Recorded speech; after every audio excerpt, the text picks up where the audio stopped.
All right, let's talk about it. Juwan Howard smacks dude right in the mouth. How do you feel about it? I know you saw it on the cruise. I assume you and Bobby Carpenter talked about that. Bobby Carpenter! It's like, sometimes you got to do that.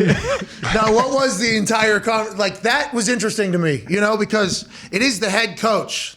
And it's the position, I think, is why it has become such a story. I think in the competitive bubble that exists, I've said this numerous times. People hit each other, people fight each other, people say, like, in the state of competition, like, I think more things should be let go. And that's why I think I enjoy the state of competition, because it's a mindset, it's a mentality.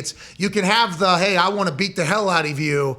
It's allowed and promoted in there. When it's the coaches, I guess that is why you can't, it can't happen.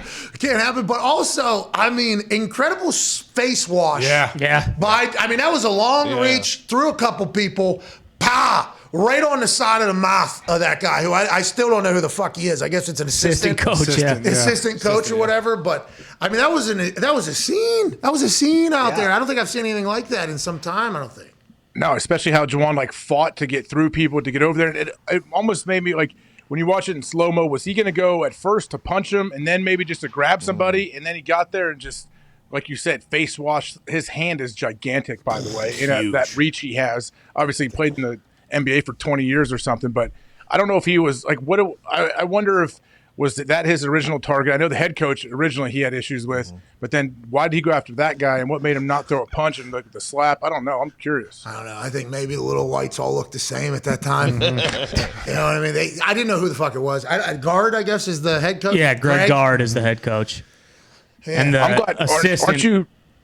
I thought they may fire him. Didn't you? I know a lot of people I was around thought for sure he was fired. So he just got extended. They stink. Right. Yes. So them suspending him the last 5 games of the season, the rest of the season is the way it was worded, but it was 5 games. I think it also gives them another year too. Like Michigan gives them a chance to be like, well, he didn't finish out the year, didn't go, but he's got I think that is the whole thing. But you're right. I'm happy they didn't fire him either. But don't you think they still? He has a massive contract. And I assume they could fire him for cause because of that. Oh yeah. So it's hey, it's one of those contract things. If there's ever cause, I would imagine they could put it in play after that. And this isn't figure it out. This is the first time he's hit somebody, but there's been a bunch of shit with other Big Ten coaches that he's gotten into since he's been at Michigan. So Juwan does not give a fuck about any of those coaches. Yeah, players have to love it. Love it. Did you see them? That was the thing that I thought everybody would get pissed off about, because when your coach does something, like for instance, our West Virginia team, a lot of people were meeting us at the 50 in warm-ups. Because the way our team was, I think because of there was a lot of those in warm-ups. There was a lot of that happened. More so, I think, than in other places. Always throw the helmet on. I'm going to have to get up in here because there is cameras somewhere. Mm-hmm. And if I'm not in here, I can't talk to anybody in this locker room ever again. Nothing ever came of it. There was always just some, shit talk that took place. It was cool. I enjoyed it. But I couldn't even imagine if Rich Rod would have walked up to the front of that thing and just dropped the guy.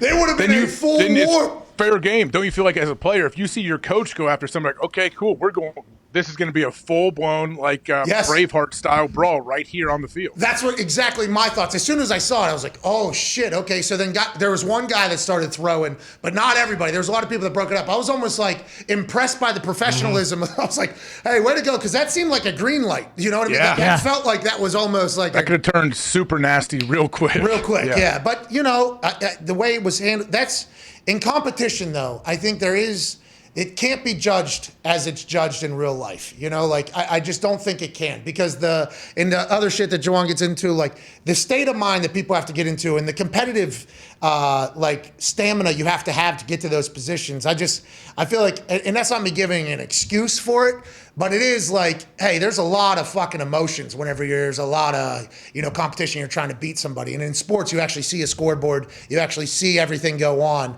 Where in business, it's kind of talked about behind the scenes, and the uber competitive people that are up in the executive levels, they don't really get a chance to see their opponents on a day-to-day and whenever you get. So I just think there is a different view when you're in the competitive world, but if a coach smacks somebody, I was very surprised that it did not turn into a full fucking, here we go. Yeah.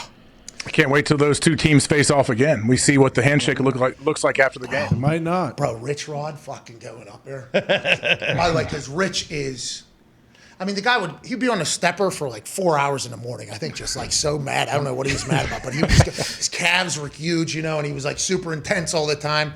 I couldn't even imagine if he would have. I think him and Ralph Friedgen at Maryland. Oh, yeah. I think they had a little something where I believe there was like almost something after the game, and I do remember our entire team like, all right, are we going here? Like this is pretty awesome because that is.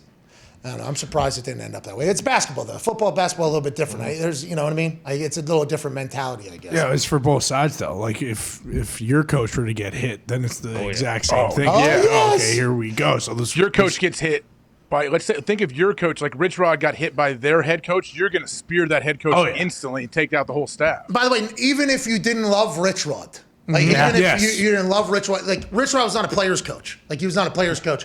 But if he was not, he wins games though. He wins games, and I hope he does well at Jacksonville State. He's at Jacksonville State. He's getting a gig. By the way, he'll be.